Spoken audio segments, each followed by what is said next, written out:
देखिए तकनीक भी जो है ना, उसकी सबसे बड़ी समस्या, देखिए तकनीक तब तक ही अच्छी है जब तक वो आपके नियंत्रण में है। आदि नहीं, देखिए कोई भी चीज इंसान के लिए क्या बना है कि इंसान उसको नियंत्रित करे, लेकिन हो क्या जा रहा है कि वो मशीन आपको नियंत्रित करने लगती, और सारी मुश्किलें जो हैं तभी आती हैं। जैसे मुझे फ़ोन से, मैं घर जाता हूँ, पता है फ़ोन को वहाँ रखता हूँ जहाँ से मुझे कोई आवाज़ ना सुनाई दे, उसको जा करके मोड में रख देते हैं, और मैं जो काम कर रहा हूँ 1 घंटा 2 घंटा काम करने के बाद देखता हूँ कितने मिस्ड कॉल आए, फिर मैं 10 मिनट का टाइम लेता हूँ, सबको कॉल करता हूँ। तो सब पूछते कहाँ थे, क्या कर रहे थे। हम बोले नहीं, फ़ोन ऐसी जगह रखा था जहाँ से मैं सुन नहीं पाया, और सबको कॉल किया। जैसे अभी है, इसमें अब 10 कॉल आएगा अभी। तो क्या है कि आपको ये तय करना है, तकनीकी खराब नहीं है, टेक्नोलॉजी में कोई प्रॉब्लम नहीं है, आप उसको नियंत्रित करें, वो आपको नियंत्रित ना करे। उसके बगैर रहने की भी आदत होनी चाहिए, तभी ना। नहीं तो आपने इतनी निर्भरता बना ली है कि अगर फ़ोन आसपास में नहीं है तो ऐसा लगता है कि हार्ट आपके पास नहीं है, हाँ कुछ खो गया है।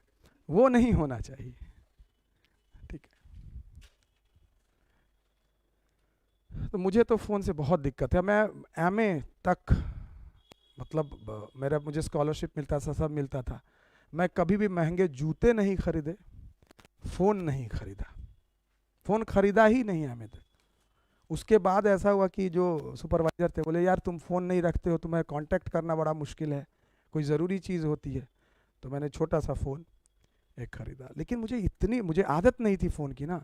वो अगर मैं जैसे रेस्ट कर रहा हूँ और फ़ोन बज जाए, मैं उठा के फेंक दूँ फ़ोन को, क्योंकि क्या है ना, स्लीप का टाइम है मेरा, सब चीज़ का टाइम बना। आज मैं जितना व्यस्त हूँ, एमए के टाइम में भी उतना ही व्यस्त था। संडे का मेरा पूरा रूटीन बना होता था, मॉर्निंग में 2 घंटा फ्रंट लाइन पढ़ना है, 1 घंटा मुझे लाइब्रेरी जाना है, उसके बाद हम वहाँ दिल्ली में एक बहुत अच्छा ब्रिटिश लाइब्रेरी हुआ करता था, वहाँ के फॉरेन डॉक्यूमेंट्रीज लाता था, उसको देखना है, मेरा पूरा रूटीन बना।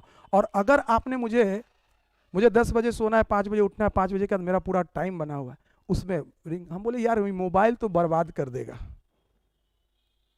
मतलब ये मेरी स्थिति थी। हम इसलिए फ़ोन को क्या करते थे, रात में हम बंद कर दिया करते थे, स्विच ऑफ।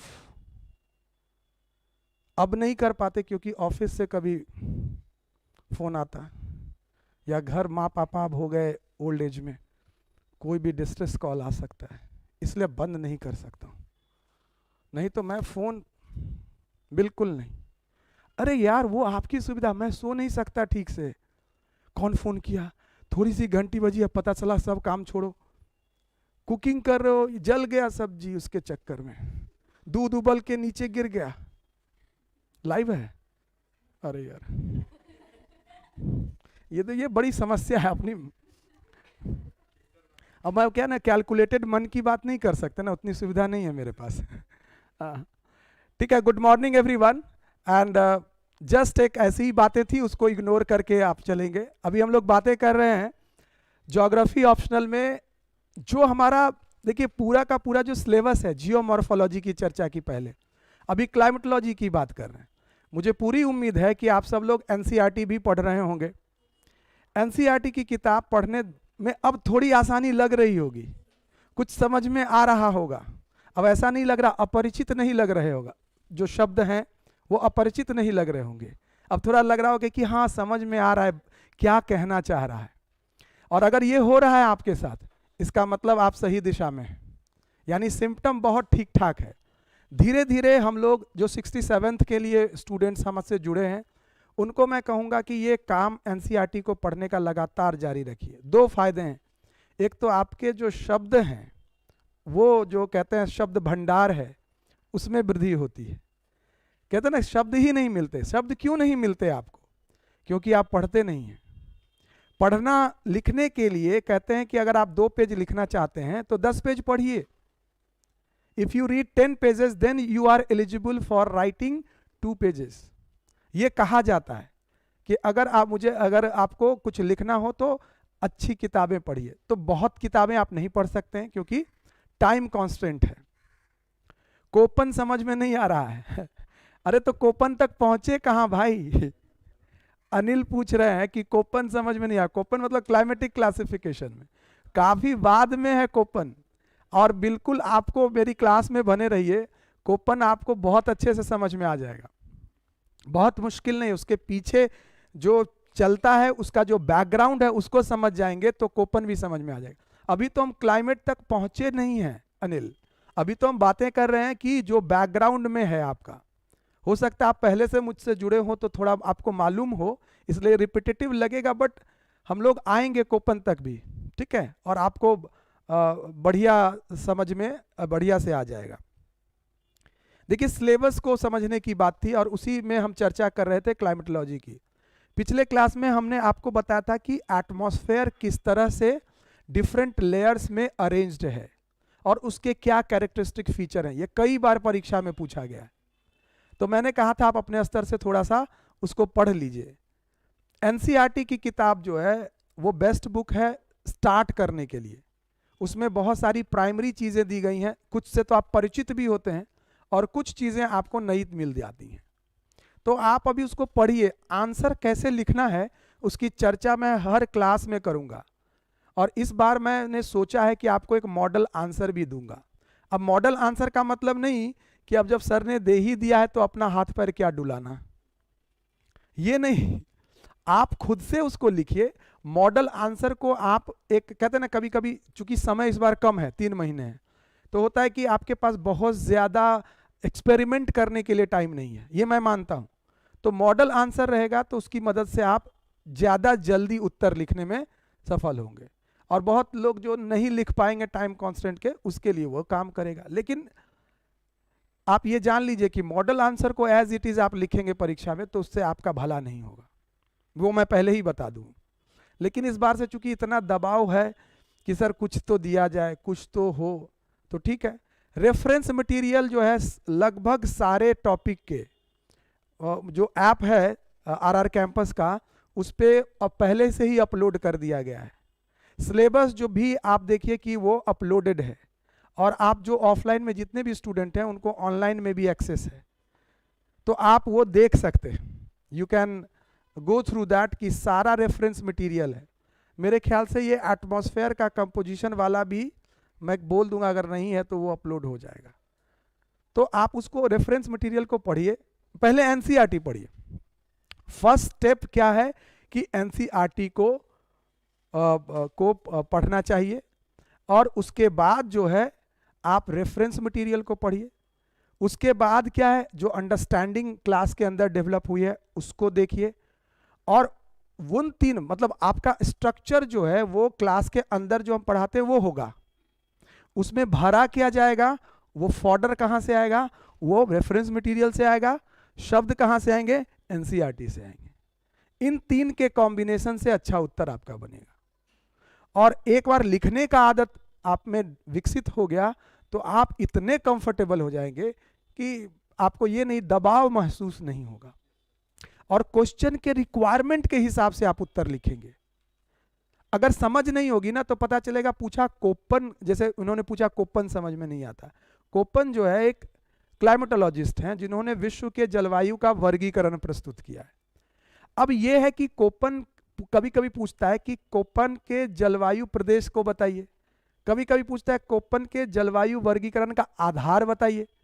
अब होता क्या है, स्टूडेंट इस दोनों में अंतर नहीं समझता है, जो मतलब ठीक से नहीं पढ़ता है वो दोनों में अंतर नहीं समझता है।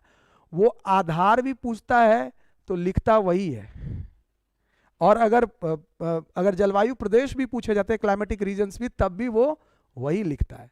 लेकिन दोनों में अंतर है कि अगर पूछा आधार तो आधार की विस्तृत व्याख्या होगी, और उस आधार पर जो जलवायु प्रदेश की पहचान की गई है उसकी बात होगी। और अगर जलवायु प्रदेश पूछा गया तो आपको क्या है, कोप्पन के अनुसार जो जलवायु प्रदेश हैं उसकी थोड़ी थोड़ी बात करनी होगी, आधार कम लिखा जाएगा। तो प्रोपोर्शन का अंतर है। देखिए, जैसे मिठाई की दुकान में हलवाई क्या करता है, मिठाई की दुकान में हर चीज मीठा होता है, चाहे वो रसगुल्ला हो, चाहे वो जलेबी हो, चाहे अन्य प्रकार की मिठाई। मुझे नाम नहीं याद रहता मिठाई का, मैं वहां जाता हूं वो दे दो वो। बोलता है कौन सा? अब तो खैर वो अच्छी दुकान में तो आप देखेंगे वो लिखा रहता है, लेकिन छोटी मोटी दुकानों में वो नहीं लिखा रहता है, बस दिखने के लिए वो दे दो वो दे दो, मतलब क्या नाम है तुम ही बताओ अगर तुमने नामांकन किया तो। जो लिखना भी है उसको आप इसी तरह समझिए कि कंटेंट का प्रोपोर्शन चेंज होता है, मिठास हर मिठाई की अलग अलग होती है। तो उसी प्रकार जो कंटेंट है, किसमें इसको विस्तार देना है, किसमें इसको शॉर्ट रखना है, कहाँ कौन सा डायग्राम बनेगा, है ना, वो आपको धीरे धीरे धीरे धीरे डेवलप करता है। और ये स्किल है, और जिनका ये स्किल डेवलप हो जाता है वो देखिए कि आज सफल है, सक्सेसफुल है। क्योंकि होगा क्या, ये जो 5 क्वेश्चन आप देखते हैं, 6 क्वेश्चन लिखना होता है, इस 6 क्वेश्चन को लिखना बड़ी चुनौती होती है। तो अगर आप याद करके लिखना चाहेंगे कि आपने पूरा मेमोराइज कर लिया and then you write it, तो क्या होगा कि आपका समय जो है वो एक्सीड कर जाएगा। लिमिट, जो टाइम लिमिट है उसमें आप अपने सारे उत्तर को पूरा नहीं कर पाएंगे, क्योंकि आप समझ कर नहीं लिख रहे हैं ना, वो तो एकदम बिल्कुल उसी क्रम में आ रहा है, ये और कोई भी चीज छूटा तो इसका मतलब क्या है कि आप भूल जाएंगे आगे क्या लिखना है, आपकी वहीं पर रुक जाएंगे आप। तो ये आदत से थोड़ा सा हमें बचना है।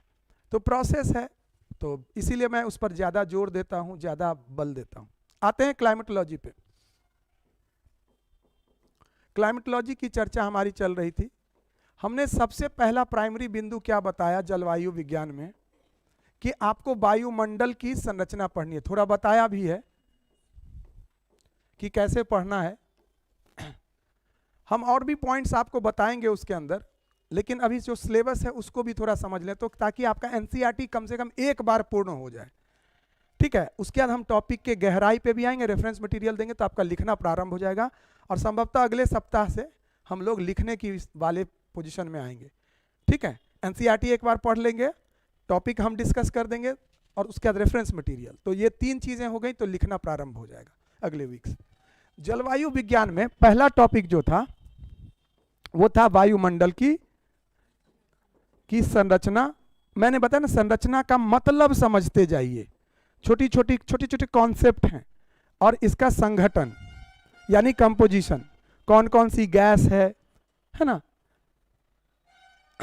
और ये इंपॉर्टेंट क्यों है, क्योंकि सारा मौसम जो है, मौसम संबंधी घटनाएं जो हैं वो यहीं से निर्धारित होती है। वेदर जो है, किसी भी जगह का, किसी भी प्लेस पे कैसा वेदर होगा, वो वायुमंडल में जो संगठन है, संरचना है, इससे प्रभावित होता है। ठीक है, स्ट्रक्चर और कंपोजिशन, ये पहला टॉपिक है जो अब मैंने ये कहा कि वायुमंडल समझ लेना पर्याप्त नहीं है, क्योंकि वायुमंडल तो प्राइमरी पॉइंट है। इससे आपको पता चलता है कि हमारे चारों ओर जो आवरण है उसमें, और जो सूर्य है, क्योंकि वायुमंडल का जो जितना भी फंक्शन आप देखते हैं, जितनी भी प्रक्रियाएं होती हैं, वो क्या होता है, सूर्य के जो ऊष्मा प्राप्त होती है उसके परिणाम स्वरूप होता है। वायुमंडल की विशेषताएं जितनी भी हैं, उसमें रोल क्या है कि सूर्य के साथ ये वायुमंडल कैसे इंटरैक्ट करता है, और मौसम निर्धारित हमारे किसी भी जगह पे मौसम का निर्धारण होता है। जो दूसरी महत्वपूर्ण बात है कि वायुमंडल का इंटरैक्शन जब सूर्य के साथ होता है तो अनेक क्या होता है, दाब कटिबंध बनते हैं, प्रेशर बेल्ट्स। तो पिछले क्लास में हमने आपको ताप कटिबंध बताया था, आज मैं आपको प्रेशर बेल्ट बता रहा हूं। ये आपने एनसीईआरटी में देखा होगा कि जब आप वायुमंडल पढ़ लेंगे उसके बाद ये ताप कटिबंध, दाब कटिबंध आएगा, और बहुत विस्तार में दिया गया है। और बात यह है कि आपके सिलेबस में दाब कटिबंध पढ़ना नहीं है, लेकिन इसको समझे बगैर आप वायु समझ ही नहीं सकते, और वायु नहीं समझे तो आप कभी भी क्लाइमेट वेदर नहीं समझ पाएंगे। वायु राशि चैप्टर है, तो वायु राशि समझने के लिए दाब कटिबंध समझना जरूरी है। तो जस्ट मैं आपको इंट्रोड्यूस कर रहा हूं कि ये दाब कटिबंध बने कैसे और इसका क्या इंप्लीकेशन है। ठीक है, दाब कटिबंध मतलब प्रेशर बेल्ट। प्रेशर बेल्ट्स का निर्माण किस प्रकार हुआ है, ये दाब कटिबंध जो आप देखते हैं पृथ्वी के सतह पर जिनका निर्माण हुआ है, उसका सीधा संबंध ताप कटिबंध से है। तो ताप कटिबंध हम बता दिए हैं, है ना। जो हमारा टेम्परेचर बेल्ट्स है, प्रेशर बेल्ट्स को समझने के लिए आपको टेम्परेचर बेल्ट्स भी समझना जरूरी है। ताप कटिबंध और पिछले क्लास में हमने आपको ताप कटिबंध बताया है कि अगर आप देखें तो पृथ्वी के सतह पर सूर्य जो है सभी जगहों पर एक समान ऊष्मा नहीं प्राप्त होती, इंसोलेशन जिसको कहते हैं, क्योंकि पृथ्वी अपने अक्ष पर झुका है। नंबर 1, सूर्य और पृथ्वी के बीच दूरी बदलती रहती है, उसका पोजीशन चेंज करता रहता है। और इसी दौरान हमने पिछले क्लास में आपको बताया कि सूर्य क्या है, अपरेंटली मूव करता है पृथ्वी में, क्योंकि रिलेटिव मोशन है ना। तो रिलेटिव मोशन में एक को स्थिर मान लीजिएगा तो दूसरा मूव करेगा, और दूसरे को स्थिर मान लीजिएगा तो वो एक्चुअली क्या होता है कि सूर्य रिलेटिवली स्थिर है और पृथ्वी घूम रही है। लेकिन अगर सन के मूवमेंट को देखेंगे आप तो लगेगा कि पृथ्वी को स्थिर मान लें, हम पृथ्वी पर हैं तो पृथ्वी को स्थिर मान लें, तो ऐसा लगता है कि सन मूव कर रहा है ना। लेकिन एक्चुअली वो नहीं है। लेकिन अपरेंट मूवमेंट का मतलब आभासी गति है, आभास हमें होता है। तो सूर्य क्या है कि आप देखेंगे कि 2 बार, पिछले क्लास में बताया कि 2 बार 2 तिथि को क्या होता है कि इक्वेटर पर उसकी किरणें सीधी पड़ती हैं, जिसको हम लोग विषुव भी कहते हैं, इक्विनॉक्स। ठीक है, 21 मार्च और 23 सितंबर। उसके बाद क्या होता है कि एक दूसरी रेखा भी है, कर्क रेखा और मकर रेखा, जहां पर फिर सूर्य की किरणें जो हैं वर्ष में 1 बार सीधी पड़ती है। जब समर के समय में होता है तो जून में कर्क रेखा पर, और आप देखेंगे दिसंबर के महीने में जब दक्षिणी गोलार्ध में शीत ऋतु का होता है, क्योंकि सन उसके ऊपर सीधा पड़ता है सूर्य की, वो 22 दिसंबर। ठीक है, तो ये जो आप क्षेत्र देख रहे हैं ये उष्णकटिबंध है। उसके बाद हमने बताया कि उससे लेकर 66.5 डिग्री तक सूर्य की किरणें कभी सीधी नहीं पड़ती हैं, लेकिन सालों भर पड़ती हैं। तो वो हो गया इसलिए शीतोष्ण, क्योंकि वहां पर क्या होगा कि जब सूर्य जो है ट्रॉपिक ऑफ कैंसर के ऊपर उसकी किरणें सीधी पड़ रही हैं, तो क्या होगा, दिन जो है वो लंबी होगी। कहां पर, उत्तरी गोलार्ध में। ठीक है, और जैसे ये यहां पे आ जाएगी सूर्य की किरणें, तो यहां पर क्या होगा, शीतोष्ण कटिबंध, दिन छोटी हो जाएगी और शीत ऋतु होगी। क्यों, क्योंकि जो सूर्य, ये जो है ना, देखिए प्रॉब्लम क्या है, ये कुछ ऐसा है, इसको समझना है। देखिए हम थोड़ा आपको समझाते हैं कि डिस्टेंस से ज्यादा जो झुका हुआ है ना सूर्य, उसका प्रभाव बहुत ज्यादा पड़ता है। हाउ इट इज, ये कैसे डिसाइड होता है, ये थोड़ा सा इसको समझिए। यहाँ पर छोटा सा हम बता रहे हैं आपको कि इलिप्टिकल पाथ है, ये ध्यान से देखिएगा, ये छोटा सा ऑब्जर्वेशन है बट बहुत यूनिक है।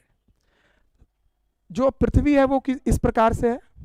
ठीक है, आप देखा होगा ये डायग्राम कई जगहों पर बना हुआ मिलेगा, लेकिन क्या है, मिलता है पर हम लोग इसको देखते नहीं। ये नॉर्थ पोल, ये साउथ पोल, ये नॉर्थ पोल, ये साउथ पोल, ये नॉर्थ पोल, ये साउथ पोल, ये नॉर्थ पोल, ये साउथ पोल।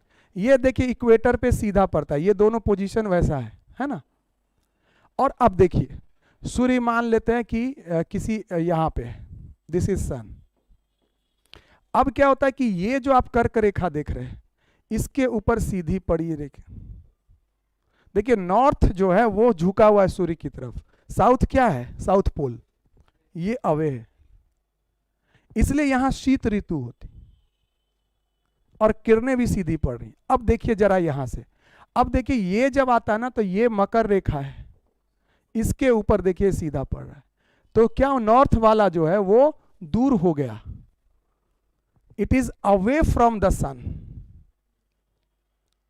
ठीक है, इसीलिए, और अगर आप देखिएगा कि ये जो डिस्टेंस है यह भी एक समान नहीं है, क्योंकि इलिप्टिकल पाथ है ना, इलिप्टिकल पाथ में सूर्य को माना जाता है कि एक फोकस पे है, तो वहां से जब दूरी मापेंगे तो वो बराबर नहीं आएगा। ये बात आपको ध्यान में रखना होगा। देखिए जैसे ये विंटर का टाइम है ना, लेकिन ये डिस्टेंस कम होता है। हमारे यहाँ जब विंटर पड़ता है तो एक्चुअली सन और अर्थ के बीच का जो डिस्टेंस है वो मिनिमम होता है, लेकिन फिर भी हमारे यहाँ ठंड पड़ती है। क्यों? क्योंकि आप दूर हैं, मतलब जो टिल्टिंग है, जो झुकाव है, उसके हिसाब से क्या है, नॉर्थ जो पोल है आप देखिए कि वो थोड़ा दूसरी तरफ है, और साउथ पोल जो है वो जो है इसके ओर है, सूर्य की ओर है, इसलिए यहाँ पर गर्मी पड़ती है। इसीलिए दक्षिणी गोलार्ध में ज्यादा गर्मी पड़ती है। लेकिन कहें कि ये ज्यादा महसूस क्यों नहीं होता? क्योंकि लैंड ही नहीं है, ओशंस ज्यादा हैं, तो ओशंस हीट को एब्जॉर्ब करता है ज्यादा। Water is a good absorber of heat, specific heat capacity उसकी ज्यादा होती है, it can absorb more heat, और टेम्परेचर में इंक्रीज कम होगा। अभी भी देखते हैं गाड़ियों में लोग पानी डालते हैं, कूलेंट का काम करता है, ठंडा करता है। Okay, so what I am saying कि सन और अर्थ के बीच का जो इंटरैक्शन है उसकी वजह से ताप कटिबंध बने, जिसकी चर्चा पिछले क्लास में की।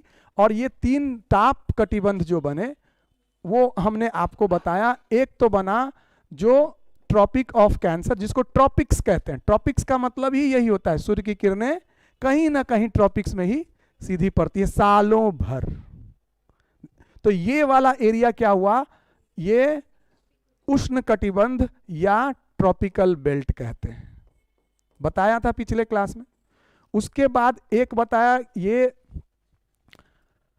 आर्कटिक सर्किल का, आर्कटिक वृत्त 66.5 डिग्री है, 66.5, यहीं तक पहुंचती है सूर्य की किरणें। उसके बाद जो है 6 महीने ही सिर्फ सूर्य की किरणें उपलब्ध होती हैं 66.5 के ऊपर।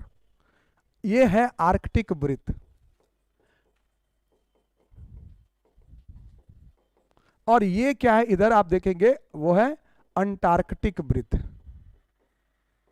अंटार्कटिक सर्किल, 66.5 डिग्री नॉर्थ और 66.5 डिग्री साउथ। इक्वेटर के ऊपर जाए नॉर्थ, नीचे आए साउथ, कॉरेस्पॉन्डिंग ना, मिरर इमेज है इसको बोलते हैं। तो अंटार्कटिक सर्किल क्यों महत्वपूर्ण है? क्योंकि यहां इससे भी आप अगर नीचे जाएंगे दक्षिणी गोलार्ध में तो 6 महीने दिन और 6 महीने रात, यानी समर के टाइम में यहां पर सूर्य अस्त नहीं होता 66.5 के ऊपर। सूर्य की किरणें सीधी नहीं पड़ती हैं, तिरछी पड़ती है, पर लाइट अवेलेबल होता है। आपको हमेशा सूर्य डूबता ही नहीं है, लेकिन सूर्य क्या है, होराइजन पे दिखता है, क्षितिज पर दिखेगा हमेशा सूर्य उपलब्ध है। रात के 12 बज रहे लेकिन फिर भी आप देखेंगे क्षितिज पे सूर्य है। This is the condition which you can and one can जो है एक्सपीरियंस जो हायर लैटिट्यूड्स में। जैसे इसलिए कहते हैं मध्य, लोग रटते हैं, याद करते हैं ना, मध्य रात्रि का देश किसे कहा जाता है, नॉर्वे। तो आप नॉर्वे का एटलस पे लोकेशन देखिए, जो भी देश का कुछ हिस्सा 66.5 के ऊपर है वहां पर ऐसी परिस्थितियां पाई जाएंगी। ठीक है, तो इस वजह से 3 बेल्ट बने, एक ट्रॉपिकल बना, दूसरा क्या बना, टेम्परेट बना, जिसको शीतोष्ण कटिबंध कहे, इसको उष्ण कहा, इसको शीतोष्ण कहा। और उसके ऊपर जो है आप देखेंगे वो पोलर एरिया, यानी काफी ठंड पड़ती, क्योंकि सूर्य की किरणें सीधी नहीं पड़ती, नंबर 1। दूसरा कि 6 महीने ही वह भी उपलब्ध होता है। तो इसके परिणाम स्वरूप क्या होगा कि यहां पर शीत कटिबंध का निर्माण होगा। इसको पोलर एरिया या ध्रुवीय क्षेत्र कहते हैं, उत्तरी ध्रुव और दक्षिणी ध्रुव, ध्रुवीय जलवायु। तो जलवायु को अगर देखेंगे तो 3 तरह की जलवायु विश्व में कहते हैं ब्रॉड लेवल पे मिलता है। क्या? उष्ण कटिबंधीय जलवायु, शीतोष्ण कटिबंधीय जलवायु और शीत कटिबंधीय या ध्रुवीय जलवायु, पोलर क्लाइमेट बोलते हैं। तो ये 3 तरह के क्लाइमेट आप जान गए बिल्कुल सिंपल एक्सप्लेनेशन से। इसलिए क्लाइमेटोलॉजी का ये बेसिक पॉइंट है। जैसे जियोमॉर्फोलॉजी कैसे पढ़ते हैं, आपको कॉन्टिनेंट सारे याद हैं, इसका मतलब आप जियोमॉर्फोलॉजी जान गए। उसी तरह ये 3 पता है, इसका मतलब आप क्लाइमेटोलॉजी जान गए। पहला स्टेप है, अब जाएंगे इसके विस्तार में, ये इतनी सीधी बात नहीं है पृथ्वी, क्योंकि पृथ्वी इतना सपाट नहीं है, ऊंचाई नीचाई काफी ज्यादा है। उसका क्या प्रभाव पड़ता है? जल और स्थल का वितरण असमान है, लैंड एंड ओशन का डिस्ट्रीब्यूशन भी जो है इंपैक्ट करता है। तो अभी हम लोकल वेरिएशन पे आ रहे हैं, ब्रॉड लेवल पे बात कर रहे हैं, तो ये दिमाग में रहे, ठीक। उसके बाद जो कहते हैं जलवायु को प्रभाव, जलवायु का जो बहुत सारा इंडिकेटर्स है, उसमें एक तापमान है, लेकिन दूसरा भी है वर्षा। यही दो चीज मालूम हो तो आप कहीं के क्लाइमेट को, temperature and rainfall are the two important determinant of climate of any place in the world. विश्व के किसी भी प्रदेश, किसी भी स्थान की जलवायु का दो प्रमुख तत्व है, एक तो तापमान और दूसरी वर्षा। लेकिन वर्षा तक पहुंचने का जो रास्ता है, तापमान तो बहुत समझ में आ गया, लेकिन वर्षा तक पहुंचने का जो रास्ता है वो थोड़ा और भी डिमांड करता है। क्योंकि देखिए वर्षा क्यों होती है, थोड़ी बहुत चर्चा हमने की कि वाटर वेपर जो है वो लिक्विड फॉर्म में चेंज हो जाए, क्लाउड बन जाए और इतना ज्यादा वो हेवी हो जाए वाटर ड्रॉपलेट कि वो नीचे आ जाए। सिंपल प्रोसेस यही है। परंतु आप देखिए कि विश्व में क्या है, if you look at the world, तो ओशन सरफेस बहुत ज्यादा है, तो निश्चित तौर पे हवा जो है स्थिर नहीं रहती। तो लैंड सरफेस पे उस सिद्धांत से तो कभी वर्षा ही नहीं होनी चाहिए, होनी चाहिए नहीं होनी चाहिए, क्योंकि लैंड के ऊपर तो मॉइस्चर होगा नहीं, लेकिन वर्षा तो होती है। इसका मतलब है कि वायु स्थिर नहीं है, वह चलती है। तो उसके कारण क्या है कि जो आप टेम्परेचर बेल्ट देख रहे हैं, उसके कारण दाब कटिबंध बने हैं पृथ्वी पर, उसके परिणाम स्वरूप दाब कटिबंध बने, प्रेशर बेल्ट्स। और प्रेशर चूंकि असमान है तो क्या होता है, वायु हवा जो है यस स्थिर नहीं रहती, वायु क्या होता है अस्थिर हो जाती है, उसमें क्या होता है मूवमेंट आना शुरू हो जाता है। तो ये दाब कटिबंध को समझना जरूरी है, तब आप समझेंगे वायु मूव क्यों करती है। एक मूवमेंट तो हमने क्या समझ लिया, देखिए वायु अनेक तरह से मूव करती है। जैसे वायु मूव करेगा, एक तरीका उसका यह है कि वह गर्म होकर ऊपर उठेगा, यह भी मूवमेंट है जिसकी चर्चा हमने की, कन्वेक्शनल करंट, संवहन तरंग। वायु जो है एक जगह से दूसरे जगह जाता है अगर प्रेशर में डिफरेंस हो जाए। तो विश्व में क्या है, कुछ परमानेंट प्रेशर बेल्ट्स हैं। वैसे टेम्परेचर और प्रेशर दैनिक स्तर पे भी चेंज होता है, डेली चेंज भी होता है। Yes, you will experience yes change on daily basis in temperature and pressure, ठीक है। लेकिन हम जो बात कर रहे हैं, ये टेम्परेचर क्या है, ये परमानेंट बेल्ट्स हैं। उसी तरह प्रेशर के भी बेल्ट्स जो हैं वो कुछ परमानेंट हैं और वहां पे परमानेंट विंड्स चलती हैं। तो जलवायु समझना है तो परमानेंट विंड्स भी समझना पड़ेगा कि विश्व में कहां से वायु कहां चलती है। और बिल्कुल सिंपल है, वर्षा कहां होगी, जहां समुद्र की ओर से वायु लगातार अगर स्थल की ओर चलती है और उसको ऊपर ले जाने वाली कोई ताकत है, तभी कंडेंसेशन होगा, तो वर्षा होगी। This is that much easy, इतना आसान है वर्षा को प्रेडिक्ट करना। लेकिन क्या है कि हम लोग, लेकिन दो चीज यहां पर जरूर है। अभी आपको हम सिंपल बताएंगे, फिर विश्व के मानचित्र पर वर्षा समझा देंगे। अगर आप विश्व के मानचित्र पर वर्षा समझ गए, तापमान समझ गए, तो कोपन, जो अभी हमारे किसी स्टूडेंट ने कहा कि कोपन नहीं समझ में आता, आपको आराम से समझ में आएगा, ठीक है। तो ये सबसे पहले तो ये करना है कि आपको समझ में आए टेम्परेचर बेल्ट और उसके बाद ये प्रेशर बेल्ट, उसके परिणाम स्वरूप। तो अभी हम प्रेशर बेल्ट आपको समझाते हैं, क्योंकि प्रेशर बेल्ट का जो निर्माण हुआ है पृथ्वी के सतह पर, वह तापमान के अलावा भी एक अन्य कारक पर निर्भर करता है। तापमान वाला तो बहुत आसान है समझना, लेकिन तापमान के अलावा भी एक फैक्टर है जो दाब कटिबंध को प्रभावित करता है। तो दाब कटिबंध को एक तो समझ गए, प्रभावित करने वाला क्या है, तापमान। वो आप बिल्कुल आसान है, अभी कैसे है बताते हैं आपको। दूसरा है पृथ्वी की जो घूर्णन गति है, रोटेशन ऑफ द अर्थ जो है, यह भी वायु दाब कटिबंध बनाने में इसकी भी भूमिका है। रोटेशन ऑफ द अर्थ, पृथ्वी की घूर्णन गति।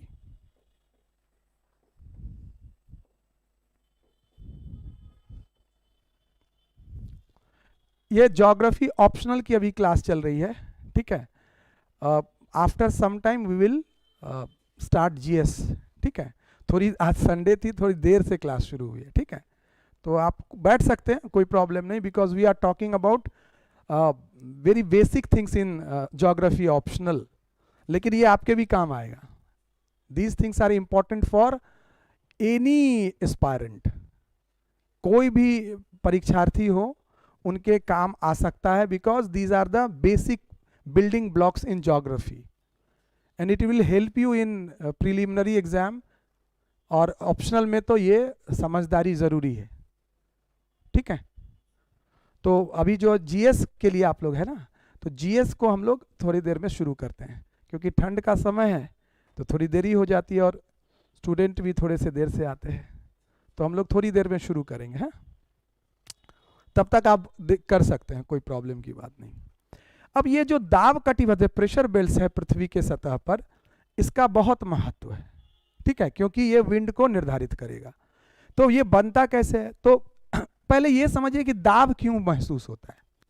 Y we feel pressure on the surface of earth, because air आपके ऊपर है, ये फील नहीं होता है। आपके ऊपर 1 एटमॉस्फेरिक प्रेशर है, वो आपको फील नहीं होता। 1013 मिली बार का दाब है, वो आपको फील नहीं होता है। Why? We have become used to it.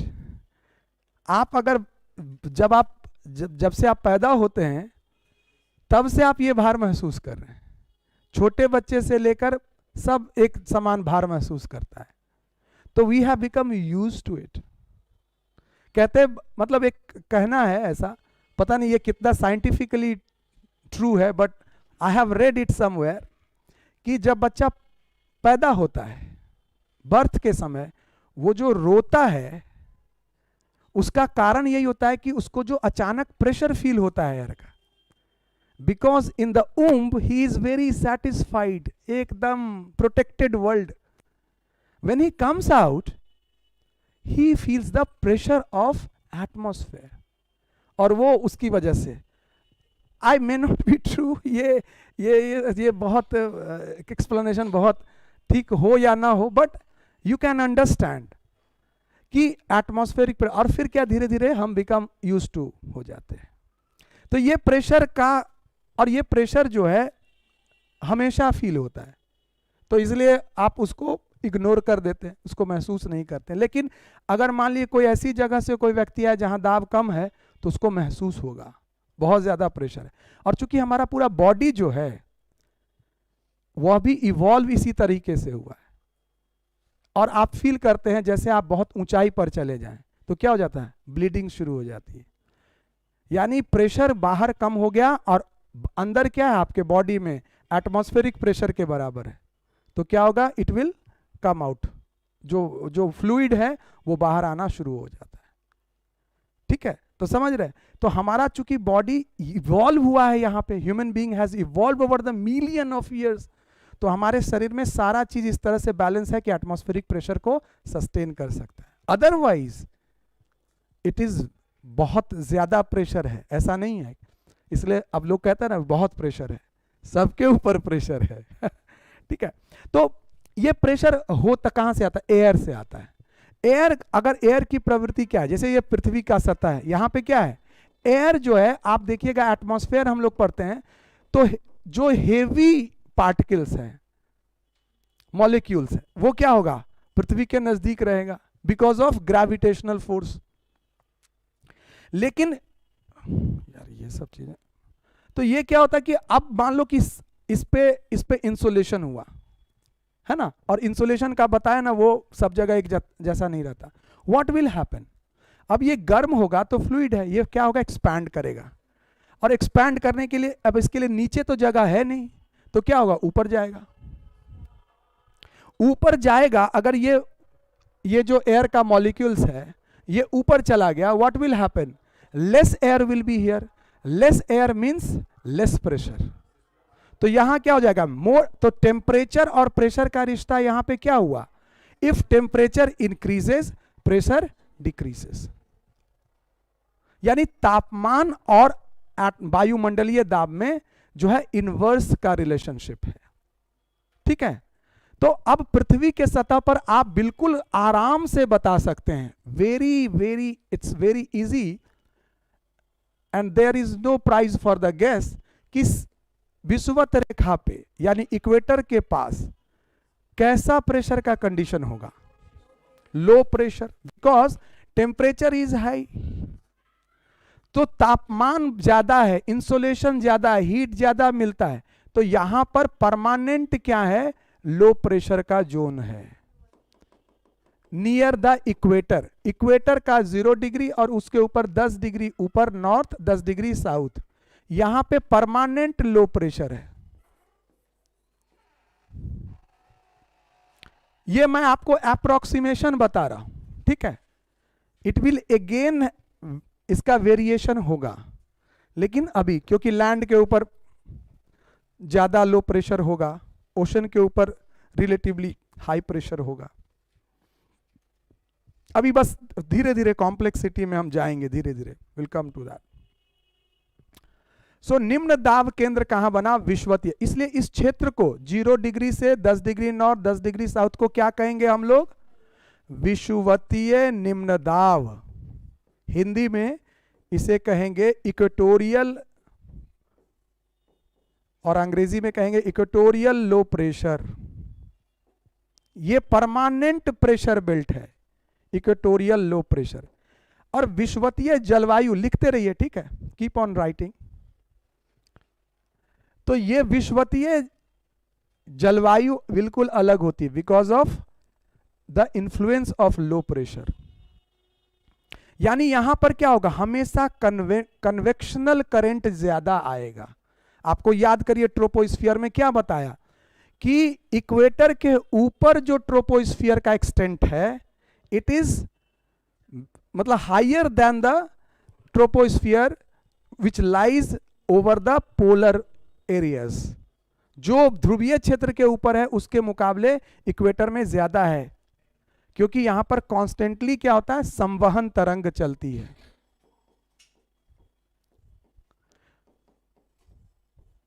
इसीलिए विषुवतीय क्षेत्र में आप देखेंगे कि वायु जो है हमेशा गर्म होकर ऊपर उठती है, कन्वेक्शनल करंट चलता है, और हर दोपहर वर्षा करता है।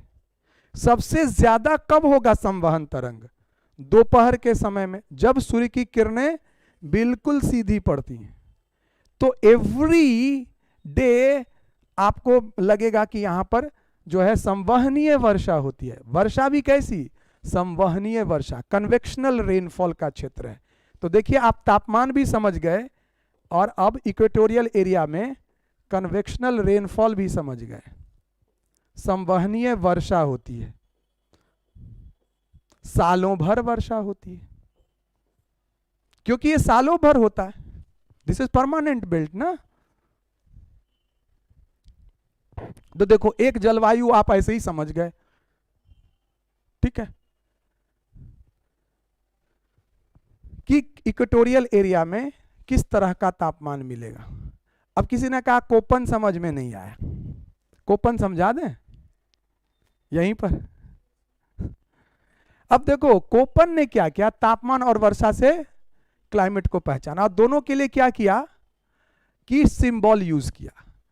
अब देखो इक्वेटोरियल क्लाइमेट को अगर हमको बताना है कि कोपन ने कैसे डिफाइन किया, क्या सिंबल दिया, तो उसने कहा कि जहां पर तापमान ज्यादा रहता है उसके लिए सिंबल यूज होगा ए। क्या होगा, ए यूज होगा कहां पे, जो कहां पे तापमान अधिक है। तो विषुवतीय क्षेत्र में ए टाइप क्लाइमेट होगा, तापमान के आधार पे ज्यादा तापमान है। और उसने कहा कि अब वर्षा का क्या करें, तो यहां वर्षा हमेशा होता है ज्यादा, उसके लिए सिंबल उसने यूज किया एफ, तो हो गया स्मॉल एफ। तो इक्वेटोरियल क्लाइमेट को कोपन ने एएफ कहा, बस हो गया काम। और बातें करेंगे, will talk about later on. इतनी ही बात है। Getting my point. आते हैं, भारत का भी समझा देंगे, भारत ज्यादा समझ में आता है, अपना क्लाइमेट ज्यादा समझ में आता है, ठीक है। पहले लेकिन प्रेशर बेल्ट कर दें, नहीं तो क्या होगा, उस चक्कर में प्रेशर बेल्ट रह जाएगा। So low pressure is created because of the higher insolation, because of, क्योंकि इक्वेटर एरिया में आप देखिए सन 2 टाइम में बिल्कुल सीधा उसका किरणें पड़ता है, इक्विनॉक्स, विषुव। अब क्या है कि अब ये क्या है यहां पे, ऐसा आप देखोगे ना चित्र बना हुआ, तो देखोगे ऐसा दिखेगा कि इसके ऊपर से क्या हो रहा है कि ऊपर जा रहा है विंड। अब प्रॉब्लम यह है कि तापमान के आधार पे आपने समझ लिया, तापमान के आधार पे दूसरा प्रेशर बेल्ट जो है वो कहां होगा, पोलर एरिया में। तो दोनों बना लो पहले। पोलर एरिया में क्या होगा, यहां पे तापमान कम है, यहां पे तापमान अधिक है विषुवतीय क्षेत्र में, पोलर एरिया में तापमान बहुत कम है। व्हाट विल हैपन, एयर ठंडी होती है तो हेवी हो जाती है and it will settle down, नीचे आ जाएगा, तो more pressure will be felt. तो ये क्या होगा, ध्रुवीय उच्च दाब का क्षेत्र, क्या हो जाएगा, ये polar high pressure. This is polar high pressure, ध्रुवीय उच्च दाब। और यहां पे आपको ध्रुवीय उच्च दाब मिला। अब होता क्या है, व्हाट हैपेंस, लो प्रेशर मिल गया, एक हाई प्रेशर मिल गया, है ना। अब क्या होता है कि इस दोनों के बीच में भी एक ऑल्टरनेटिव लो प्रेशर और एक हाई प्रेशर है, और उसका कारण, यस, और उसका कारण तापमान नहीं है। Temperature is not responsible for that, for the formation of that pressure belt. वो इन दो के अलावा जो 2 प्रेशर बेल्ट का निर्माण होता है उसका कारण है रोटेशन ऑफ द अर्थ। पृथ्वी का जो रोटेशन है इसकी वजह से कोरियोलिस फोर्स उत्पन्न होता है, ठीक है, जो कि रियल फोर्स नहीं है, वह हमेशा मूविंग बॉडी पे काम करता है। और आपको लगता है कि उत्तरी गोलार्ध में वह गतिशील वस्तु दाहिनी ओर मुड़ जाएगी, बस इतना प्रभाव है किसका, रोटेशन ऑफ द अर्थ का, और दक्षिणी गोलार्ध में वह बाईं ओर मुड़ जाएगी। ये देखिए आपको बहुत जगह काम आएगा, चाहे आप चक्रवात पढ़ें, जब, क्योंकि जहां भी मूवमेंट होगा ना तो कोरियोलिस फोर्स अपने आप आ जाएगा। तो इस बात को देखिए, एक तो तापमान को याद रखिएगा, इस रोटेशन ऑफ अर्थ को इस अर्थ में याद रखिएगा, इस तरह से याद रखिएगा कि इसकी वजह से क्या होता है, कोरियोलिस फोर्स उत्पन्न होता है,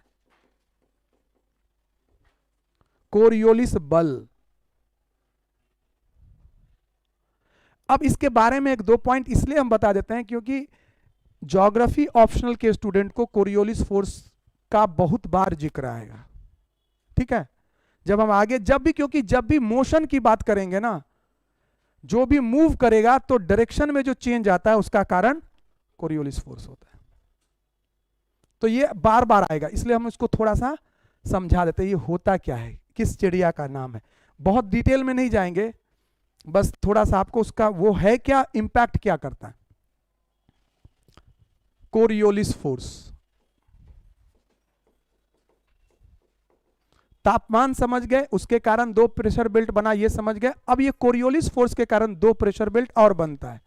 तो पहले ये जाने कोरियोलिस फोर्स के उत्पन्न होने का कारण जो है वो अर्थ का रोटेशन है, रोटेशन ऑफ द अर्थ, क्योंकि पृथ्वी स्थिर नहीं है।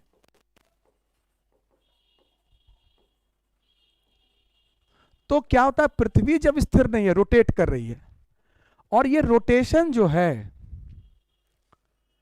आप देखिएगा कि ये क्यों होता है, रोटेशन ठीक बात है, लेकिन एक्चुअली ये वर्ड गलत है, rotation of the earth, differential rotation होता है। अब ये क्या देख लो थोड़ा सा, पृथ्वी एक्चुअली क्या है ना कि इक्वेटर पे क्या है, थोड़ा बल्जिंग है ना, और इस पे देखोगे थोड़ा सा शॉर्ट है, ऊपर में। तो रोटेशन का जो आप अगर देखोगे जो गति है, अब यहां जो आप देखोगे यहां कोई वस्तु अगर रखो इक्वेटर के पास और यहां पर कोई रखो वस्तु, क्यों कोरियोलिस फोर्स उत्पन्न होता है वो बता रहा हूं। कोई मान लो ऑब्जेक्ट इक्वेटर के पास है और कोई ऑब्जेक्ट आपका पोलर एरिया में है, पोल पे है, क्या प्रॉब्लम होगा। रोटेशन का क्या है, एक रोटेशन कितने देर में होता है, 24 घंटे में। तो 24 घंटे में इसको ज्यादा दूरी तय करनी होगी ना, बिकॉज ये ज्यादा बड़ा एरिया है 24 घंटे में, और पोल का क्या है, बहुत छोटा मूव करना है। तो ये क्या होगा, ये फास्टर इसका क्या होता है, रोटेशन होता है। रोटेशनल जो है यहां पर फास्टर होता है, यहां रिलेटिवली स्लोअर होगा। Getting my point. तो ये जो डिफरेंस है, यहां पर अर्थ थोड़ा सा फास्टर चलेगा, यहां थोड़ा सा स्लोअर चलेगा। तो जब आप ऐसे हो तो कोई दिक्कत नहीं है। व्हेन यू मूव, अगर आप यहां से पोल की तरफ जाओगे तो आपको मूविंग बॉडी, जब कोई मूव करेगा तभी तो जाएगा।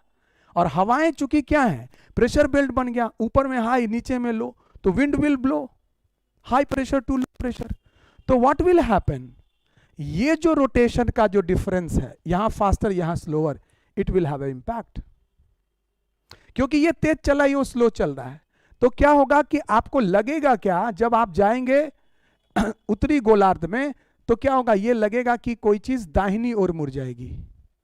आप चलेंगे यहां से और पहुंच जाएंगे, आपको लगेगा कि इधर पहुंच गए। There will be deflection in the direction. इसीलिए रोटेशन ऑफ द अर्थ के कारण, ये जो सिचुएशन है इसके कारण क्या होता है कि इस बल को, जो कि नॉट अ रियल फोर्स, ये आपको बता दें, ये वास्तविक बल नहीं है, ये सिर्फ और सिर्फ इसका इंपैक्ट दिखता है आपको किसमें, चेंज इन डायरेक्शन में।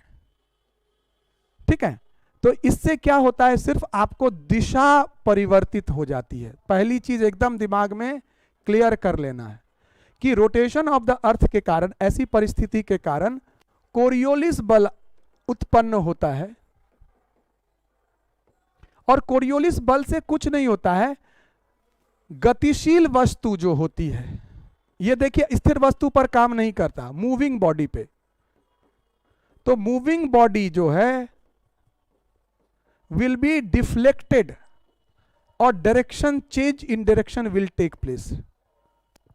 Direction change will take place.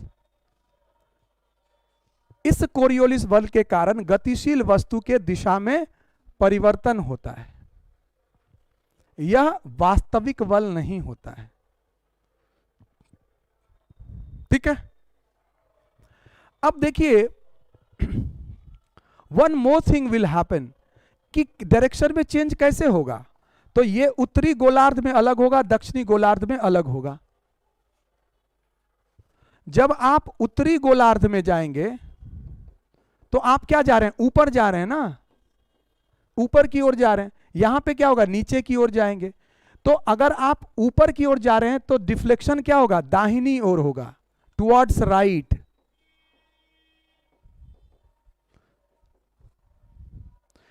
और जितना पोल एरिया में जाइएगा ज्यादा डिफ्लेक्शन फील होगा। इक्वेटर के पास कुछ नहीं होगा,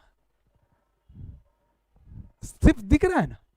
तो यही चीज है, उत्तरी गोलार्ध में यह दाहिनी ओर डिफ्लेक्ट होगा, and deflection will be more if you are near to the pole.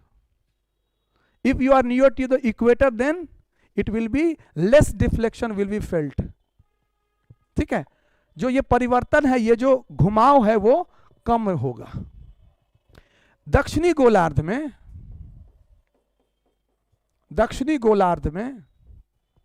Towards left, बाईं ओर होता है। किस दायां और बायां का देखो कॉन्सेप्ट बड़ा ये है। इसके लिए क्या होगा, राइट लेफ्ट का के लिए आपको मूविंग का डायरेक्शन हमेशा देखना पड़ेगा, किस तरफ। अगर इधर जा रहा है तो राइट इधर है, अगर इधर जा रहा है तो राइट किधर है, इधर है। तो राइट लेफ्ट का समझ लेना। राइट लेफ्ट इज आपको ये, जैसे मेरा राइट किधर है, इधर, तो आपका इधर क्या है, लेफ्ट है, क्योंकि आप देख दूसरी तरफ रहे हो। तो जब भी ये तय करना हो तो विंड का डायरेक्शन में देखना होगा, देन टुवर्ड्स राइट और लेफ्ट।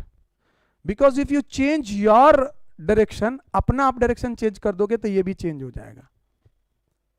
तो मूविंग का जो जिस दिशा में वह गतिशील है उस दिशा से दाहिनी ओर, ठीक है, क्लियर। अब देखो इसका इंपैक्ट क्या है। इंपैक्ट सिर्फ प्रेशर बेल्ट पे नहीं है। जो साइक्लोन आता है वह साइक्लोन इक्वेटर के पास क्यों नहीं आता है? इसीलिए नहीं आता है क्योंकि लो प्रेशर हाई प्रेशर का मामला होता है। व्हाट इज साइक्लोन, आएंगे अभी थोड़ा सा जान लो, इसमें इसका रोल है इसलिए बता रहा हूं। चक्रवात क्या है? ये लो प्रेशर का क्षेत्र होता है, लोकल लो प्रेशर छोटा सा बन जाता है, और ये लो प्रेशर पे क्या होता है कि विंड चारों डायरेक्शन से मूव करता है ना, यही है ना। लेकिन अगर मूव करता है तो बहुत अच्छी बात है, इस लो प्रेशर को भर देगा हवा, लेकिन ऐसा नहीं होगा। क्यों? ये जैसे ही यहां पहुंचने की कोशिश करेगा क्या करेगा, इसको मोड़ देगा, और इसको मोड़ देगा इधर, इसको मोड़ देगा इधर, और ये चारों तरफ क्या है, चक्रवात शुरू हो जाता है। लेकिन ये क्रिया कहां होगी? इक्वेटर के पास होगा, इसीलिए इक्वेटर के पास आता है चक्रवात। तो दिस इज द रीजन कि अब हम लोग आएंगे चक्रवात पे करेंगे तो ये बताएंगे कि चक्रवात कहां आता है, उसका क्या मिनिमम कंडीशन है। तो मिनिमम कंडीशन में एक कंडीशन यह भी है कि it will not originate near the equator because Coriolis force is very very less. Getting my point? इसीलिए देखिए कि चक्रवात हमेशा उसका बेल्ट देखिएगा इक्वेटर से ऊपर आएगा, ट्रॉपिकल एरिया में, जस्ट इससे थोड़ा ऊपर 10 डिग्री से ऊपर, ठीक है। खैर हम लोग वहां नहीं थे, हम लोग थे कोरियोलिस बल का इंपैक्ट प्रेशर बेल्ट्स पे क्या होता है। अब देखिए जो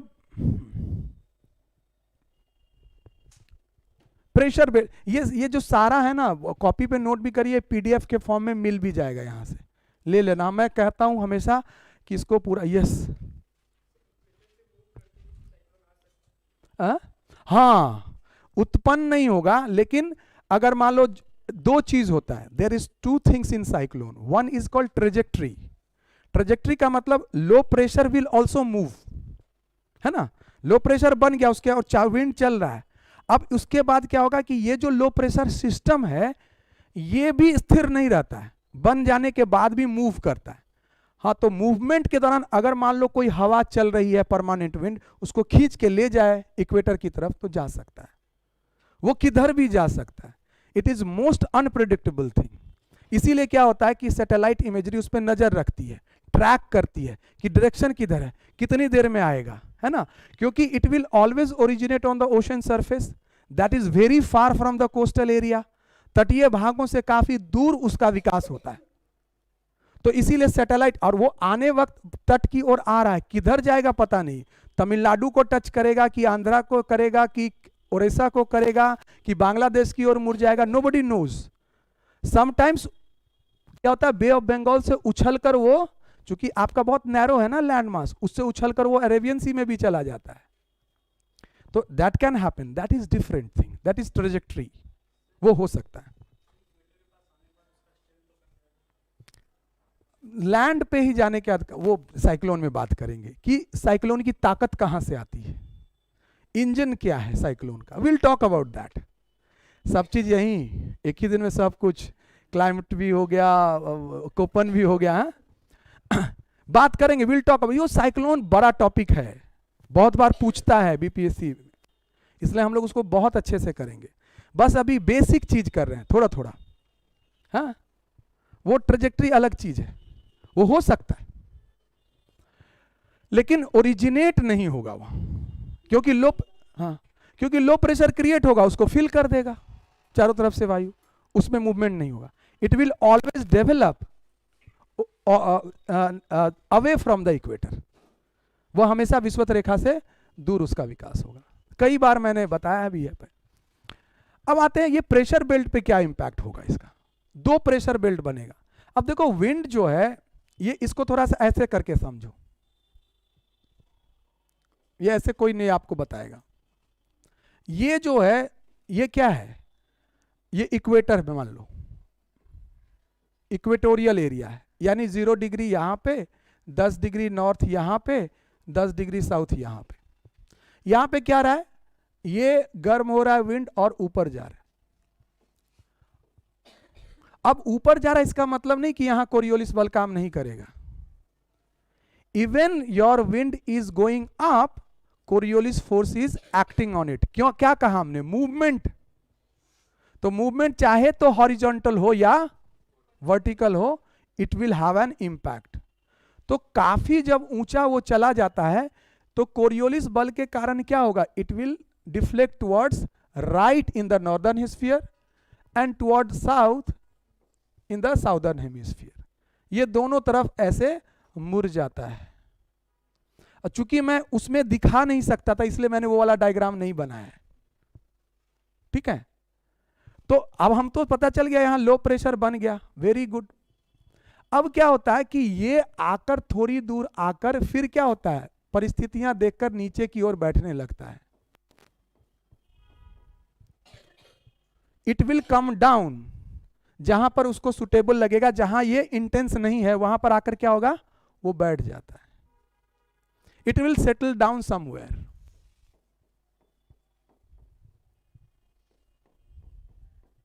और ये कहां सेटल करता है, ये बड़ा यूनिक प्लेस है पूरे वर्ल्ड में।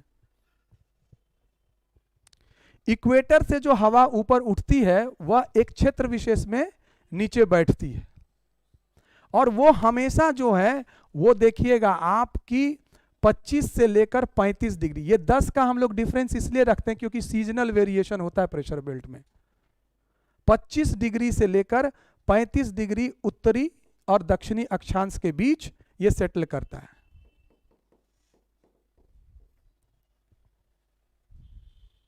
और विश्व में जहां भी ये ऐसा सेटल करता है वहां भी एक यूनिक क्लाइमेट डेवलप हुआ है, डेजर्ट टाइप क्लाइमेट। और ये सब हाई प्रेशर का जोन होगा। ये तो आपको दिख ही रहा, जहां सेटल करेगा वहां क्या बनेगा, हाई प्रेशर। और इसका नाम है सब ट्रॉपिकल हाई प्रेशर, क्योंकि ट्रॉपिक्स में भी है, ट्रॉपिक्स से थोड़ा सा 23.5 है ना, 23.5 से थोड़ा ज्यादा भी है, तो इसीलिए इसको कहते हैं ट्रॉपिकल नहीं है प्योर, सब ट्रॉपिकल। उपोष्ण उच्च दाब,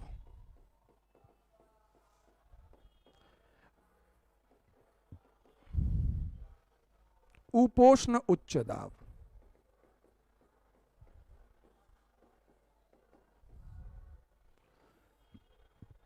सब ट्रॉपिकल हाई प्रेशर।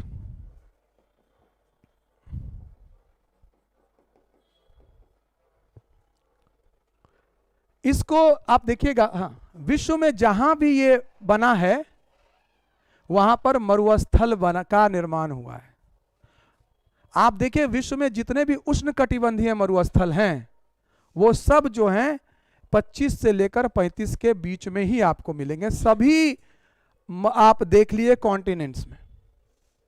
कारण क्या है, जब नीचे आ जाएगा हवा तो क्या होगा, कभी कंडेंसेशन होगा वहां, तो कंडेंसेशन होगा नहीं तो बादल बनेगा नहीं, बादल बनेगा नहीं तो वर्षा होगी नहीं, वर्षा होगी नहीं तो मरुस्थलीय का निर्माण होगा।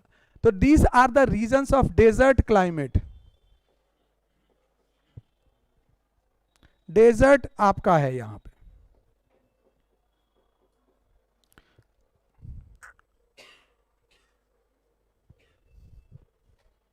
इसको, इस उपोष्ण उच्च दाब को हम लोग क्या कहते हैं, घोड़े का अक्षांश भी कहते हैं। क्यों कहते, because of the high pressure.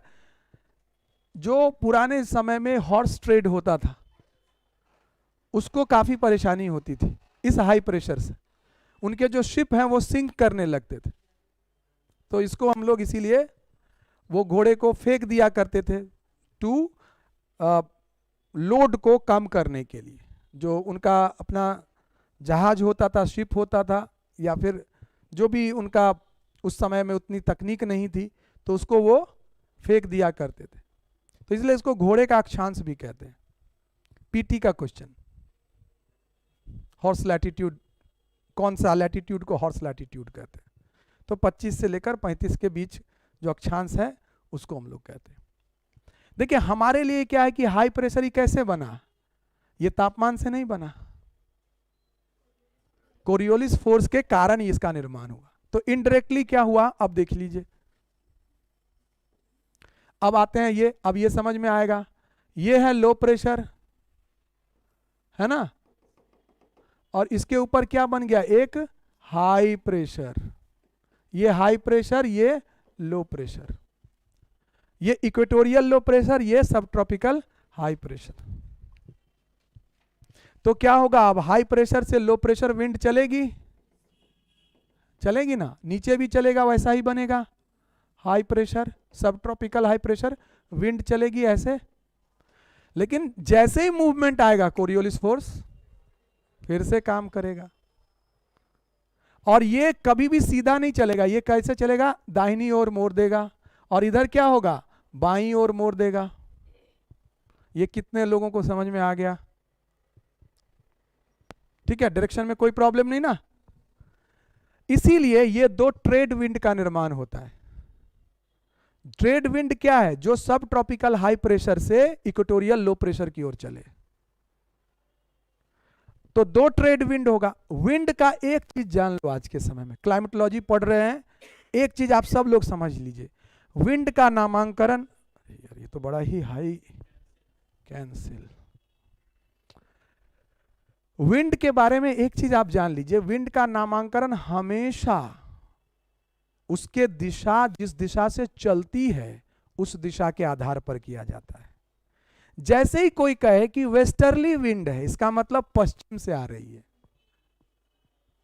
Easterly wind है यानी वो पूरब से आ रही है। पछुआ और पूर्वा है ना, एक्चुअली यही दो विंड है। क्यों? क्योंकि विंड कभी भी नॉर्थ साउथ चलने देगा क्या? नॉर्थ साउथ नहीं चलने देगा कोरियोलिस फोर्स। वो हमेशा क्या करेगा, चाहे तो दाहिने मोड़ देगा या बाएं मोड़ देगा। इसलिए विंड को आप हमेशा सुनते हैं पछुआ या पूर्व, कभी नहीं सोचते हैं कि उत्तर से कोई हवा, क्योंकि चलने नहीं देगा। परमानेंट विंड नहीं है ऐसा जो उत्तर से लेकर दक्षिण चले। क्यों नहीं चल सकता? Coriolis force. इसीलिए विंड चाहे तो पूर्वा होता है या पछुआ होता है। ठीक है, ईस्टर्ली होगा या वेस्टर्लीज होगा। लेकिन ये देखिए, ये जो आप विंड देख रहे हैं ये चल कहां रहा है, ये सब ट्रॉपिकल हाई प्रेशर से। तो हाई प्रेशर में है तो इक्वेटर से दूर है, थोड़ा मुड़ेगा, बहुत दूर नहीं है इक्वेटर से, तो थोड़ा मुड़ेगा। तो थोड़ा मुड़ने के कारण ये ऐसा लगेगा कि नॉर्थ ईस्ट से आ रहा है, तो इसलिए नॉर्थ ईस्ट ट्रेड विंड कहते हैं इसको। इसको कहते हैं नॉर्थ ईस्ट ट्रेड विंड, जो उत्तरी गोलार्ध में चलता है। और दक्षिणी गोलार्ध में जो पवन चल रही है उसको कहते हैं साउथ ईस्ट ट्रेड विंड। देखिए साउथ ईस्ट से आ रहा है, इसीलिए जो जिधर से विंड चलती है उसके आधार पे विंड का नामांकन होता है। ठीक है, और ये विंड आप अगर समझ गए तभी आप क्लाइमेट समझ पाएंगे, वर्षा कहां हो रहा है कहां नहीं हो रहा है। और अभी जब हम आएंगे वायु राशि पे तब भी आपको ये कॉन्सेप्ट समझ में अच्छे से आएगा। वायु राशि का निर्माण किन क्षेत्रों में होगा? जहां पर वायु लंबे समय तक ठहर सकती है, स्टे कर सकती है, जहां स्थिर रहेगी वहीं पर वायु राशि बनेगी ना। तो जितना भी हाई प्रेशर का जोन है सब वायु राशि का उद्गम क्षेत्र है। As simple as that. Implication समझाएंगे जब क्लाइमेट के और थोड़े थोड़े एलिमेंट्स आएंगे, तो we will talk about that. कि कौन आपका सिलेबस में ये सब नहीं है, आपके सिलेबस में है वायु राशियां, एयर मास। और एयर मास को समझने के लिए, एयर मास मतलब क्या? जहां एयर का बड़ा मास विकसित हो सके। कहां विकसित होगा? जहां एयर लंबे समय तक ठहरेगा, सतह पर रहेगा। और सतह पर कब रहे, कहां रहेगा, कहां स्थिरता रहेगी? High pressure belt. स्टेबिलिटी जहां एयर में होगी। ठीक है, और उसका impact will talk about later on. Yes, अब एक और प्रेशर बेल्ट बताते हैं जिसका निर्माण कोरियोलिस फोर्स के कारण ही होता है। अब क्या होता है कि ये विंड, एक तो हाई प्रेशर यहां है तो इधर आएगी, और एक हाई प्रेशर यहां पर है ना, जो पोलर हाई प्रेशर है। इन दोनों के बीच में एक लो प्रेशर बेल्ट बनता है। अब ये क्यों बन जाता है? क्योंकि देखो, जब ये हाई प्रेशर है तो विंड यहां से क्या होगा, मूव आउट करेगा, बाहर की ओर फैलेगा। ये बात याद रखिएगा कि अगर कहीं पर भी देखो कन्वर्जेंस और डाइवर्जेंस समझो, मतलब खासकर वो लोग जो ऑप्शनल के स्टूडेंट हो, बाकी लोग भी समझ सकते हैं। कन्वर्जेंस कब होता है? जहां लो प्रेशर हुआ तो विंड क्या होगा, चारों तरफ से आएगी, और जहां हाई प्रेशर हुआ वहां विंड क्या होगा, फैल जाएगी। तो लो प्रेशर होता है तो उसको कन्वर्जेंस जोन भी कहते हैं, अभिसरण। और हाई प्रेशर होता है, इसका मतलब अपसरण होता है, divergence.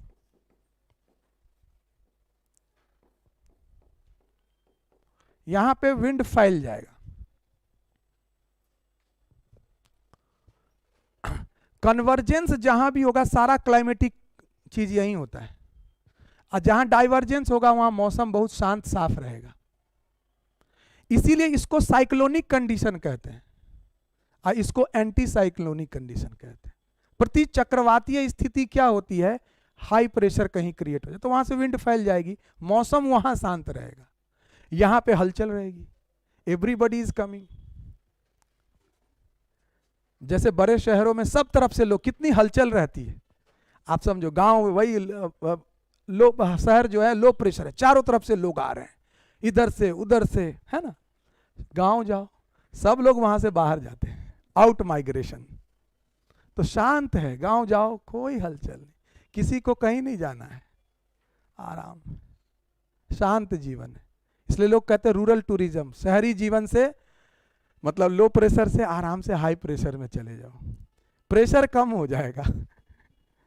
So divergence it's like that, शांत मौसम का ये परिचायक है। इसको एंटी साइक्लोनिक कंडीशन भी कहते हैं। जहां डाइवर्स होगा वहां पर एंटी साइक्लोनिक यानी साइक्लोन का उल्टा, प्रति चक्रवातीय परिस्थिति होती है। ये सब वर्ड आप पढ़ोगे ना, क्लाइमेट को पढ़ोगे तो ये सब टर्म आएगा। जैसे कहीं पूजा होती है ना, तो पंडित जी बहुत सारे भगवान का नाम लेते हैं, तो जानो कि हर भगवान की क्या विशेषता, उससे क्या मिलेगा, है?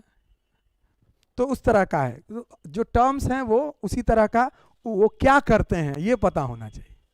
नहीं कहना कि ये वायु के देवता हैं, ये वर्षा वाले देवता हैं, है ना, ये भाई तुम बीमार ना पड़ो इस वाले के देवता हैं। तो हर देवता का अपना अपना फीचर है, उसी तरह हर टर्म के पीछे अपनी कहानी है। और ये जो कन्वर्जेंस है इसको कहते हैं चक्रवातीय परिस्थिति, साइक्लोनिक कंडीशन।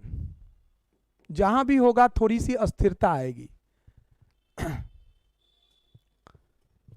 अब देखिए कि ये क्या है, ये मैंने कहा हाई प्रेशर है, तो ये शांत क्षेत्र है, मरुस्थल वाला सब शांत। अब यहां से हवा क्या है, ऊपर की ओर भी जाएगी, इधर डाइवर्जेंस होगा ना, ये हाई प्रेशर का जोन है। एक तो विंड आ गया लो प्रेशर की तरफ, दूसरा विंड भी ऊपर की तरफ जाना चाहेगा।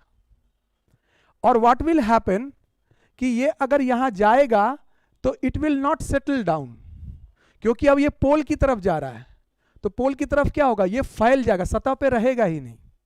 क्यों?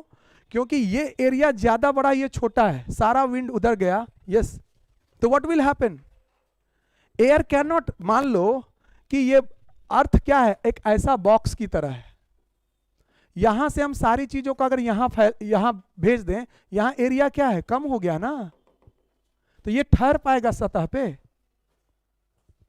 इट इज वेरी लेस, बहुत कम क्षेत्र है, तो एयर क्या है, ऊपर की ओर होगा, सतह पर नहीं होगा।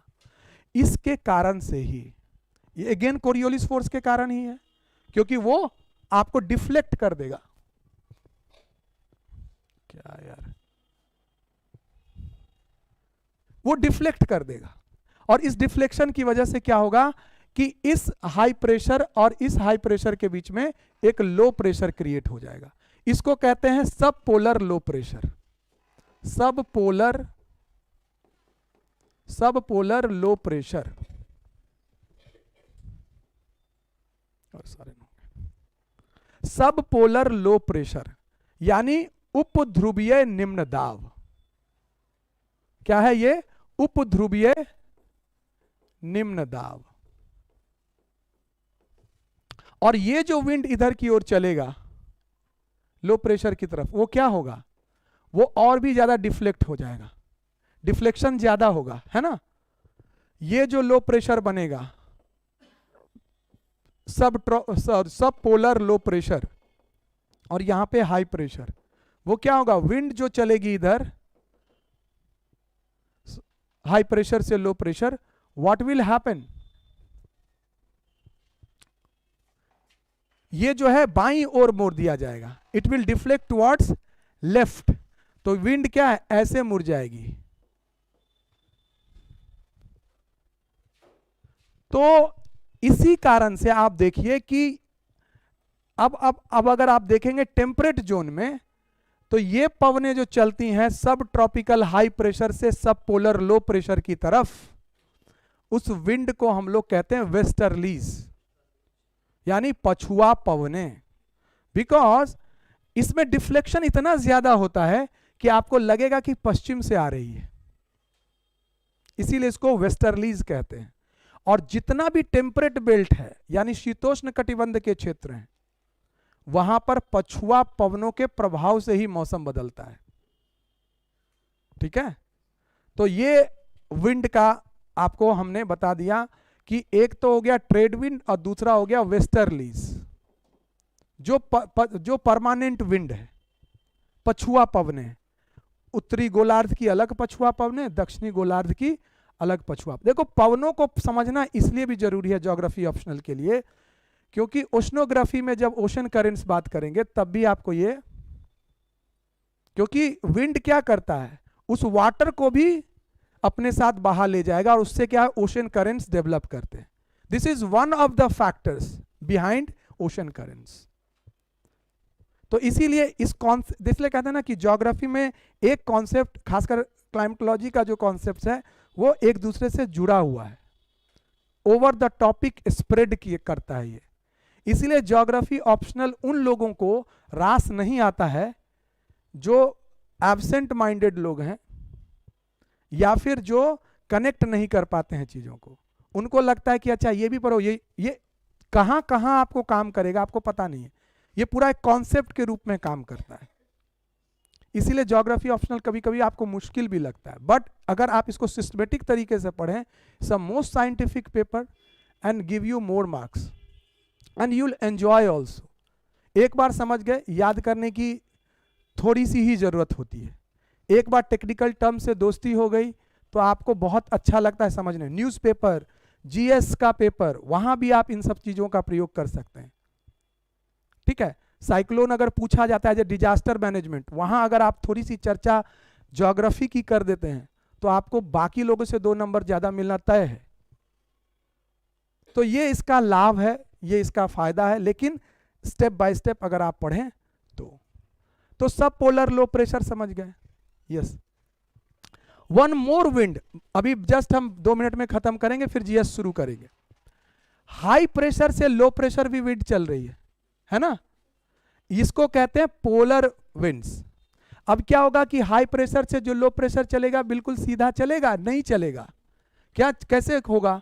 वो क्या होगा, दाहिनी ओर मोड़ देगा और ऐसा लगेगा कि ईस्टर्लीज चल रहा है। तो इसको बोलते हैं पोलर ईस्टर्लीज, ध्रुवीय पूर्वी पवने कहते हैं इसको पोलर ईस्टर्लीज।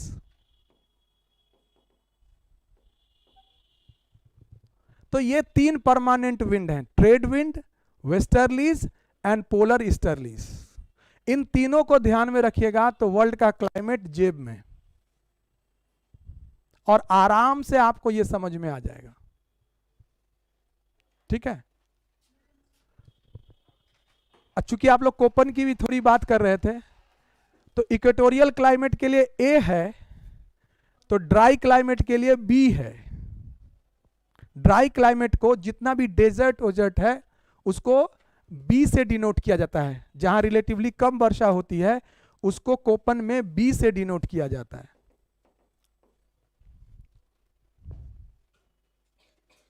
ठीक है, उसके बाद क्या है, चूंकि सेमी एरिड एरिड भी हो सकता है, अर्ध शुष्क और शुष्क, तो उसके लिए अलग से यूज किया गया 2 टर्म और, तो वो चर्चा हम लोग बाद में करेंगे। बस अभी कोपन का जो क्लाइमेटिक क्लासिफिकेशन है वो भी कभी कभी आपको थोड़ा थोड़ा इंट्रोड्यूस कर देना, ताकि जब हम कोपन की बात करेंगे डिटेल में तो ये चीज हमें बताने की आवश्यकता ना हो। तो आज हम लोग क्लास को यहीं पर रखते हैं। अगली क्लास में हम जो साइक्लोन पढ़ना है वो क्या है उसकी चर्चा करेंगे, क्योंकि अब विंड का आपको आइडिया हो गया है, तो वायु राशि और साइक्लोन वो उसका क्या सिलेबस है, क्या पढ़ना है, कैसे क्वेश्चन आ सकते हैं, आप जब एनसीईआरटी पढ़ेंगे किन बातों का ख्याल रखेंगे, इसकी चर्चा हम अगली क्लास में। और क्लास लगातार चलेगी। बहुत लोग कहते हैं सर कब क्लास चलेगी, तो क्लास का में कोई ब्रेक नहीं है, मंडे टू संडे। तो टू क्या कहिए, कॉन्टिन्यूस, मतलब 2 वाला बात नहीं, क्योंकि देखिए एग्जाम के लिए बहुत कम समय है, इसलिए कोई ब्रेक नहीं है। सुविधा यह है कि कभी आप थक जाएं या कहीं चले जाएं तो रिकॉर्डिंग की सुविधा है, रिकॉर्डेड है, आप लाइव भी देख सकते हैं।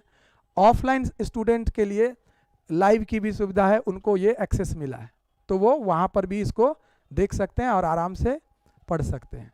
लेकिन जो आ सकते हैं क्लास में ही मतलब जो है ऑफलाइन में ही क्लास करिए, क्योंकि ऑफलाइन में आपके पास सुविधा होती है, आपका उत्तर को इवैल्यूएट, अब अगले वीक से प्रश्न पर भी हम लोग आ ही जाएंगे, है ना, लिखने का जो प्रैक्टिस है वो भी प्रारंभ हो जाएगा। क्योंकि मैंने कहा था 1 वीक में थोड़ा थोड़ा एनसीईआरटी आप लोगों ने पढ़ना प्रारंभ कर दिया होगा, थोड़ी दोस्ती हो गई एनसीईआरटी की किताब से। अब उसमें जो काले अक्षर भैंस बराबर नहीं लग रहे, कुछ लग रहा है कि इसमें कुछ है, दम है जो हम समझ रहे हैं।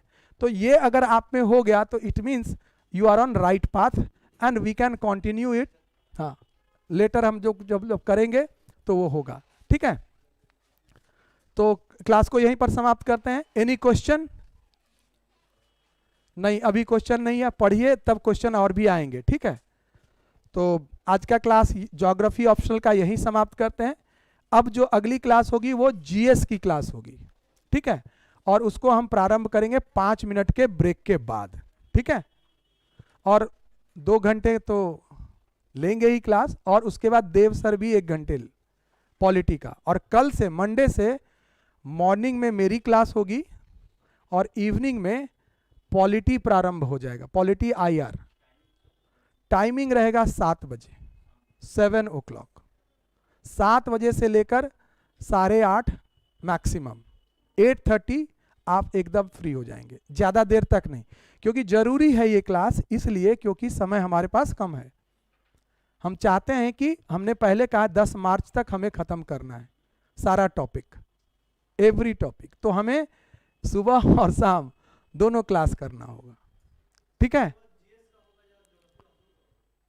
भाई साहब ऐसा है कि सुबह में क्लास जो होती है मैंने रखा है 7:30, लेकिन थोड़ी सी ठंड की का असर है, थोड़ा सा देर से प्रारंभ होता है, तो क्लास हर दिन 7:30 से 9 तक चलेगा। जो निर्धारित समय है वो है ज्योग्राफी ऑप्शनल के लिए। 9 बजे से लेकर 10:30 बजे तक का जो समय है वो निर्धारित है जीएस पूरे पेपर के लिए। तो उसमें समय में तो कोई दिक्कत नहीं है, तो ऑप्शनल भी रोज होगा, जीएस भी रोज होगा, ठीक है। शाम में मैं कह रहा हूं कि 7 बजे से लेकर 8:30 की क्लास भी होगी, दूसरा सब्जेक्ट। जैसे जीएस में अभी हमने ज्योग्राफी इकोनॉमी शुरू किया है, तो दूसरा पेपर आपका प्रारंभ हो जाएगा शाम में 7 बजे से लेकर 8:30 के बीच में, ठीक है। तो किसी को कोई दिक्कत शाम में? तो आप ये करो कि शाम वाली क्लास जो है ऑनलाइन देख लीजिए, क्या कह सकते हैं, कोई और दूसरा हमारे पास कोई ऑप्शन नहीं है जो हम कर सकते हैं। और अगर आ सकते हैं तो आ जाइए, अगर कंफर्टेबल हो, आपको कोई वहाँ तक छोड़ दे, पहुँचा दे, ऐसी कोई सुविधा हो तो क्लास कर लीजिए, ठीक है। तो इसलिए कोई दिक्कत की बात नहीं है, जो नहीं आ सकते क्लास किन्हीं कारणों से वो ऑनलाइन देख सकते हैं, लेकिन हमारी क्लास चलेगी क्योंकि और कोई सुविधा नहीं है।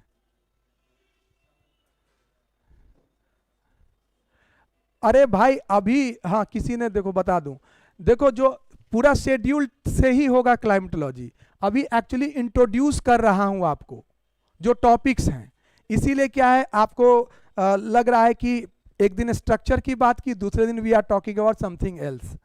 ये बेसिक कॉन्सेप्ट है ताकि आप एनसीईआरटी में सारे टॉपिक एक साथ पढ़ लें। जब मैं टॉपिक करूंगा तो एक ऑर्डर में ही करूंगा, पहले structure and composition of atmosphere, और वो तो कर चुके हैं, उसका पुराना वीडियो देख लो, वो तो अवेलेबल ही है अगर देखना है वो, ठीक है। और अगर नया में करना है इस बार के लिए, क्योंकि इस बार हर बार मेरी स्ट्रेटजी थोड़ी सी अलग रहती है परीक्षा के लिहाज से, तो उसके लिए है तो थोड़ा इंतजार करिए, ठीक है। Okay, thank you everyone.